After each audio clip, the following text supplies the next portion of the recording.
In Ireland, this world and the world we go to after death are not far apart. Indeed, there are times when the worlds are so near together that it seems as if our earthly chattels were no more than the shadows of things beyond. No, I didn't write that. It was this Irish fella, W.B. Yeats, and I gotta say, I think this guy's got a bright future ahead of him. Or at least in one of the Celtic Otherworlds he does. Because here's the thing. Yeats is dead. And here's another thing. There is more than one Celtic Otherworld, at least according to the Irish myths. Specifically in the medieval Irish manuscripts in which said myths were first recorded, we find references to Tír na nÓg, the land of youth, Tír Tarn Gera, the land of promise, Tír na Taura, the land of summer, Tír na Meo, the land of the living, Tír Nál, the other land, Tír Fóhin, the land under the waves, Mag Mell, the plain of delights, aka the plain of happiness or the plain of honey, Ma Ildachach, the plain of many colors, Ma Mór, the great plain, Ma da Cheo, the plain of the two mists, Awen Ablach, Awen of the apples, High Brazil, Brasil's island, High Falga, Falga's island, Dunska, fortress of shadows, and Tech Duinn, the house of dawn. Now, the question is, are all of these names synonyms for the same Celtic Otherworld? The short answer is sometimes, but not always. The longer answer? While some of these otherworlds are decidedly different from one another, many serve the same thematic purpose in the myths. This led scholar J.A. McCulloch to divide the various Celtic Otherworlds from Irish mythology into 4 categories. 1. Underground Otherworlds, which McCulloch called the She Elysium. 2. Island Otherworlds, which he called the Island Elysium. 3. Underwater Otherworlds, or what he called land under waves. And 4. Otherworlds that are, quote, coextensive with this world. We'll explore each of these categories in more depth, in a minute. But first, we need to take a big step back and figure out what exactly it is we're talking about when we talk about the otherworld. Anthropologist Walter Evans Wentz offered the following definition.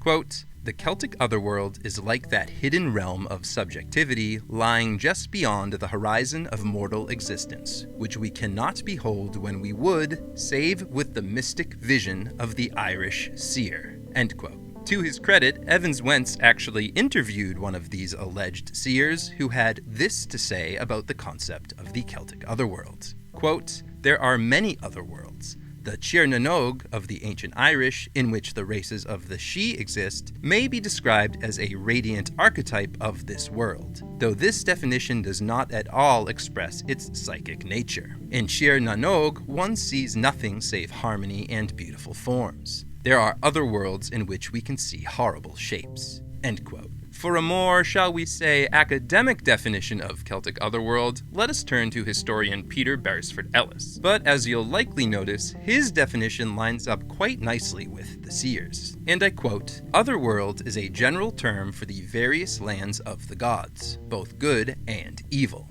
and for the place where one was reborn after death. A constant exchange of souls was always taking place between the two worlds.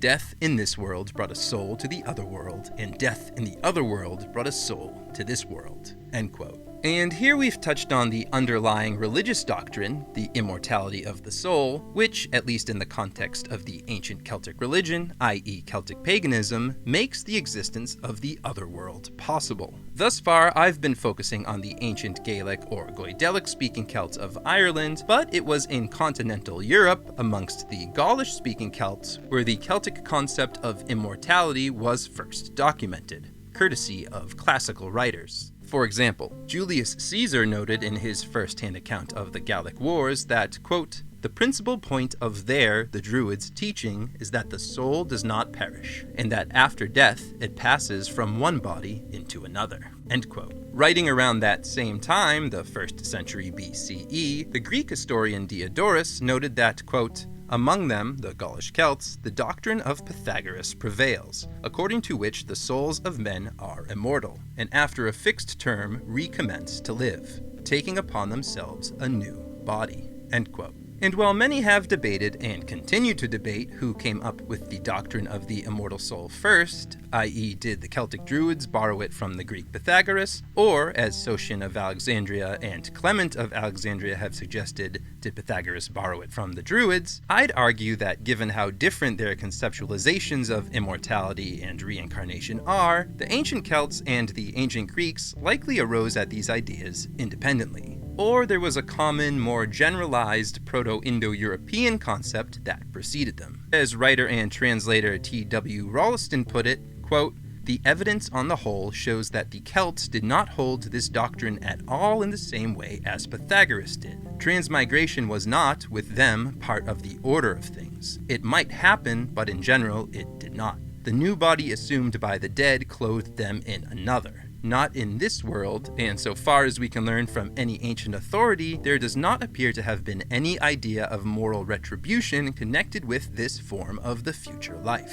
It was not so much an article of faith as an idea which haunted the imagination, and which, as Mongon's caution indicates, ought not to be brought into clear light." End quote. The Mongon being referenced here is Mongon mac Fiachne, a character who famously quarrels with poet Forgall, the latter of whom claims to know how a legendary Irish high king kicked the bucket. Mongon disputes this account, so Forgall threatens him with satire and with taking his wife, lest Mongon can prove that his version of events is correct. A stranger appears offering the precise location of the high king's tomb, along with a description of the contents of said tomb, validating Mongon's claim. The stranger, despite Mongon's attempts to shush him, reveals himself to be none other than Cuilta mac Ronan, a warrior of the Fianna and slayer of the High King in question. He's crossed over from the Otherworld to help his old pal Mongon, who it turns out is actually a reincarnation of the legendary hero Finn McCool, leader of the Fianna, who was with Cuilta when the king slaying took place. To Ralston's point, this is a pretty unique example of reincarnation within the context of Irish mythology. It's actually much more common for folks to be reborn as animals, as is the case with Tuan mac Carroll, who, according to the Leber Gabala Erin, the Book of the Taking of Ireland, commonly known as the Book of Invasions, is the sole survivor of the Partholonians, the second of 6 mythical races to invade Ireland. As a human, Tuan witnesses the arrival of the Nemedians, then he's reborn as a stag and sees the Nemedians perish. He's a boar by the time the Fir Bolg arrive, the king of the boars actually. He then witnesses the subsequent invasions of the Tuatha Dé Danann and the Milesians as a hawk.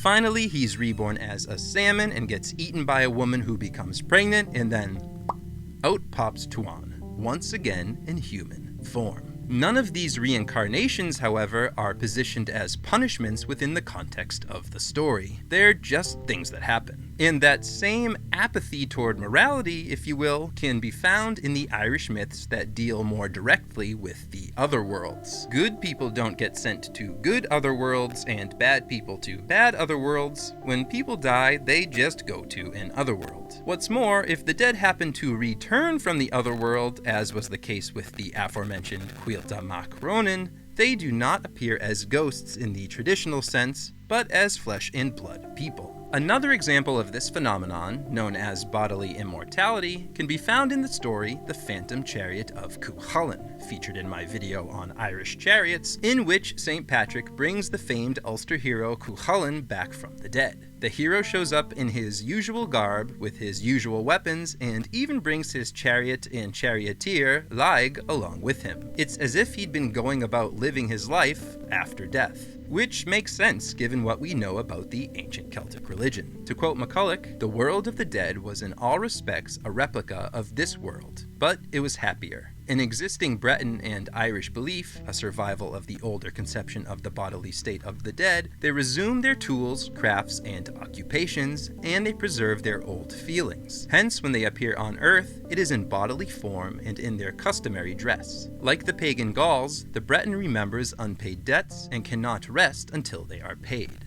And in Brittany, Ireland, and the Highlands, the food and clothes given to the poor after a death feed and clothe the dead in the otherworld." End quote. Of course, at this point, it would serve us well to acknowledge that in the myths, not all otherworlds are lands of the dead. And by extension, death is not the only means by which one can enter an otherworld. Which leads us back to the first of McCulloch's Celtic Otherworld categories, underground otherworlds, or the She Elysium. First things first. The original meaning of She was a mound or hill. When the Tuatha Danann, the Irish gods, are driven underground by the invading Milesians, who represent the arrival of Ireland's modern human population, each god is allotted a she. The most famous of which is the New Grange monument at Brú na Bóinne, a she that the Dagda, the father of the Irish gods, wants for himself, but ultimately his son, the love god Angus Og, tricks him out of it. FYI, you can read that full story and learn more about Angus over on irishmyths.com. Now, over time, as the Tuatha Danann grew smaller, both literally and figuratively in the popular imagination,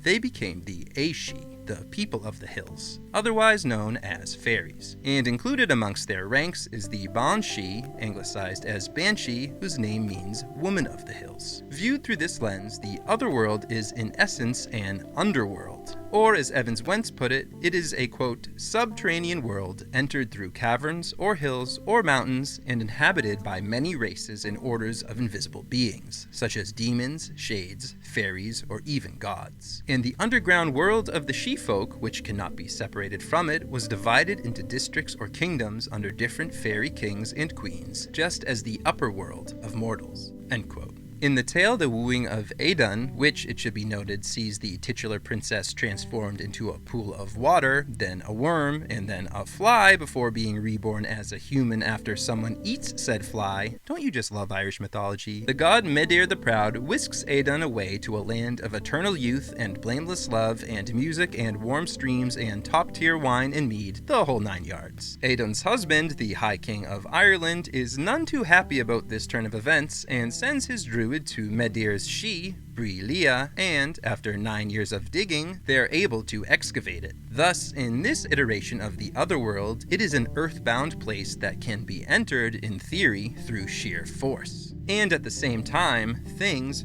monsters, can come out of it, most notably via the cave of Cruachan, known as Ireland's Gate to Hell, a gate that tends to open during Samhain. But by far the most popular iteration of the Otherworld in the Irish myths is what McCulloch calls the Island Elysium. Whether it's Bronn heading out to sea, silver branch in hand, in search of Abhainn Ablach, a likely inspiration for Avalon from Arthurian legend, or Conla, son of Con of the 100 Battles, boarding a crystal boat, apple in hand, to venture to Cheer na Mayo, or Oisin, son of Finn MacCool, mounting a magical seafaring steed to travel to Cheer na Nog or Cheer Tarngera, depending on the telling. The story of a man being lured to an otherworldly island paradise, usually at the behest of a beautiful, mysterious woman, is a common one. And oftentimes it is the sea god Manannán mac Lir who is described as the ruler of said paradise. It should also be noted that in some stories, including the sickbed of Cuchulainn, Manannán mac Lir's paradisiacal domain is called Mag Mell, while in others Mag Mell refers to the path one must take across the sea in order to reach Abhainn Ablach, or Cheer na Mayo, or Cheer na Nog, or whichever synonym is being used. And yes, in this instance, these names are effectively synonyms. That being said, not all island otherworlds fall into this category. Tech Duinn, for example, which is often identified with Bull Rock off of Ireland's southwestern coast, is described as a meeting place of the dead and has much more in common with Greco-Roman conceptions of Hades and the River Styx than with the aforementioned otherworlds. The island is presided over by Dawn, whom you can learn more about in my video on Irish death gods. Then there's High Brazil, former abode of Brasil, the so-called High King of the world. The legendary Atlantic island, which may or may not have inspired the name of the country Brazil, probably not it turns out, is perpetually shrouded in mist except for one day every 7 years when it becomes visible. Unfortunately, anyone who happens to look upon High Brazil dies. This is a far cry from island paradises like Cheer na Nog, where it is said the smith god Govnu presides over a feast, the Fla Gavnin, where magical ale is served that makes people immortal. Similarly gloomy are the, quote, dark brooding purgatories of the former Islands, such as High Falga and Dún Sca, end quote, as Ellis described them. However, these Fomorian outposts probably fall into the same category as Tech Duinn in that they were only conceived of as purgatories retroactively, perhaps as a result of Greco-Roman influence. To quote Rolleston, "The fact is that the Celtic conception of the realm of death differed altogether from that of the Greeks and Romans. The otherworld was not a place of gloom and suffering, but of light and liberation. Evil, pain, and gloom there were, no doubt, and no doubt these principles were embodied by the Irish Celts in their myths of Balor and the Fomorians. But that they were particularly associated with the idea of death is, I think, a false supposition founded on misleading analogies drawn from the ideas of the classical nations." End quote. Just a stone's throw away from island otherworlds, one can find underwater otherworlds, or land under waves, as McCulloch calls them. For example, in the story Legra Mac Crihen's Visit to Fairyland, the title character reaches this so-called fairyland, where there's beautiful music and it rains ale, by diving into a loch. In another tale, Diarmid of the Love Spot, son of the aforementioned Dawn and foster son of the aforementioned Angus Og, is enticed by a beautiful, mysterious woman to board an enchanted ship. Sound familiar? Which takes him to the underwater realm of Cheer Fohin, where he eventually comes into possession of a magical cup that can cure illnesses. This underwater otherworld has a likely parallel in Anon, aka Kier City, from Arthurian legend, a land/fortress that is surrounded by ocean streams and that is home to a magical cauldron and whose inhabitants are free from death and disease. Finally, we're ready to discuss McCulloch's fourth category of Celtic Otherworld, ones that are coextensive with this world, i.e. otherworlds that come to you rather than you having to go to them. This type of otherworld is said to be all around us, all the time, but hidden behind some kind of supernatural veil, a veil that only thins during Samhain, or when a supernatural being is stirring up mischief. Case in point, in the story Cormac's Adventure in the Land of Promise, a mysterious visitor makes a trade with the High King, Cormac Mac Art, a silver branch of golden apples for 3 wishes that Cormac will have to grant sometime in the future. A year later, the visitor collects, and Cormac is forced to hand over his daughter, his son, and his wife. Displeased with this arrangement, to say the least, Cormac pursues the mystery man across the countryside and is soon enveloped in a magical fog. Coming out of the fog, Cormac finds himself at the castle of Manannán Mac Lir, whose plan all along had been to bring the High King to Cheer Tarngera. For his troubles, the king is gifted the silver branch and an enchanted cup. In a similar tale, titled The Phantom's Frenzy, a mysterious horseman, who will eventually reveal himself to be the god of many talents Lugh, rides out of a magical mist and leads Khan of the 100 Battles to an otherworldly palace, complete with golden tree and huge vat of ale and enchanted cup. Ultimately, while the ports of entry may vary, the actual descriptions of otherworlds in the Irish myths are quite consistent. A guide is usually required to reach them, as is a passport, which often takes the form of a branch. Time tends to pass more slowly, if at all, and the booze flows freely. As for the magical mists, there appears to be a straightforward connection between them and the islands where Celtic otherworlds are commonly situated. Just listen to this passage from author Charles Squire. Quote, "Such identification of a mere mortal country with the otherworld seems strange enough to us, but to our Celtic ancestors it was quite a natural thought. All islands and peninsulas which, viewed from an opposite coast, probably seemed to them islands, were deemed to be preeminently homes of the dark powers of Hades. Difficult of access, protected by the turbulent and dangerous sea, sometimes rendered quite invisible by fogs and mists, and at other times looming up ghostily on the horizon, they gained a mystery and a sanctity from the law of the human mind which has always held the unknown to be the terrible."